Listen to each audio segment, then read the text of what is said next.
Today, I'm going to be going over the CEO report. So, in today's world, there's a lot of business issues and events. So, one of the bigger issues in today's world is the language barrier. So, that being said, we have a lot of different people in the world that speak a lot of different languages. So, we've got Spanish, and you've got French, and you've got all these different languages. So, language barrier is a large part of business issues and what goes on. The second thing I want to talk about is kind of related to language barrier. It's the diverse population. So, like I said, we have a lot of different diverse people in the world. So, here in America, a lot of the population, we have a lot of black people and we have a lot of Mexican people that come into the United States and they want jobs and they want all these different things. And then the third thing is managing global teams. So this can be hard in a lot of ways. Managing a team overseas is difficult because the only way you can communicate with them is by phone or you can video chat, stuff like that, but it doesn't do the same as it would in person. Second thing is opportunities of cultural differences. So there's a lot of opportunities to this. Growth is one of them. Having a lot of cultural difference in your team is a really good way to grow. It's a good way for people to get along.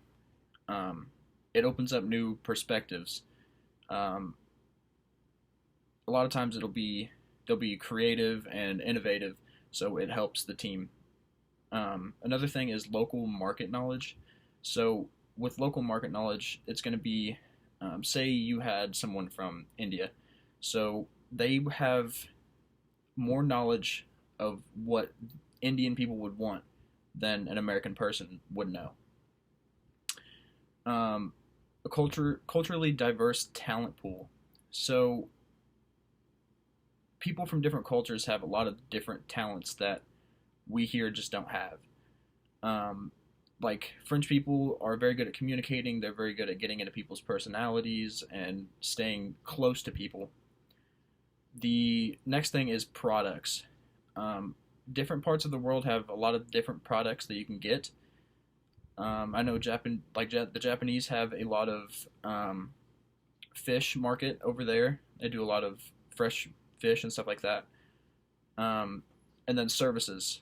So not everybody can do tree trimming or not everybody can do law or taxes. A lot of I don't want to make this sound bad. A lot of Chinese people are a lot smarter, and they're really good at stuff like this, computers and whatnot. Challenges of cultural differences. A lot of times the colleagues won't let their voices be heard because of reasoning behind Americans can be rude, Americans don't have the same respect, or the fact that their higher ups they just don't want to talk back to or talk to at all. They're scared, they're shy, stuff like that. Integrating between multicultural teams is a big thing. It can be really hard because a lot of people don't get along, and once they see that they're from different places, they don't know them very well. It can just be hard to get them to work together and not talk to each other. Misinterpreted communication. This one's a big one. So whenever someone says something to someone that is from a different country, and they can take it in a different way, the Mexicans will say something about work maybe, and an American won't understand it because they have different jargon and stuff like that to get around. Different professional etiquette is a big thing.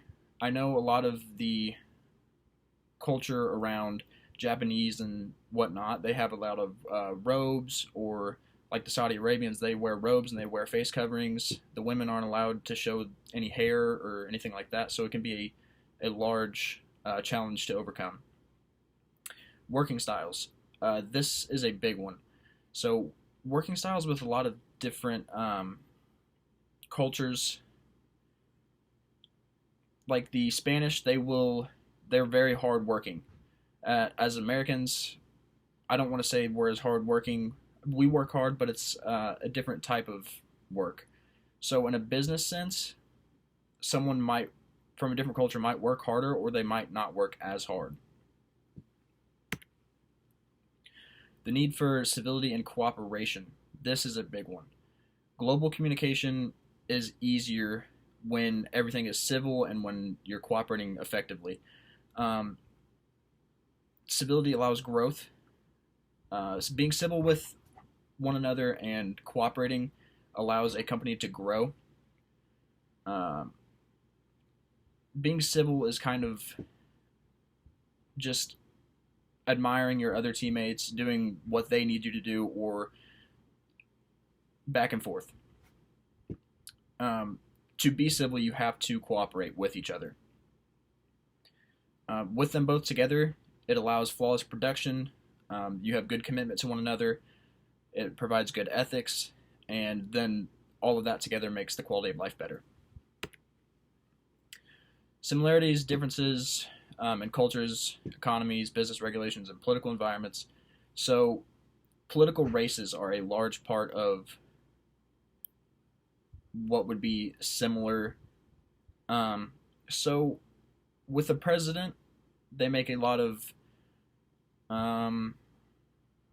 they say a lot of things that they're not actually going to do, and that's the same in a lot of places.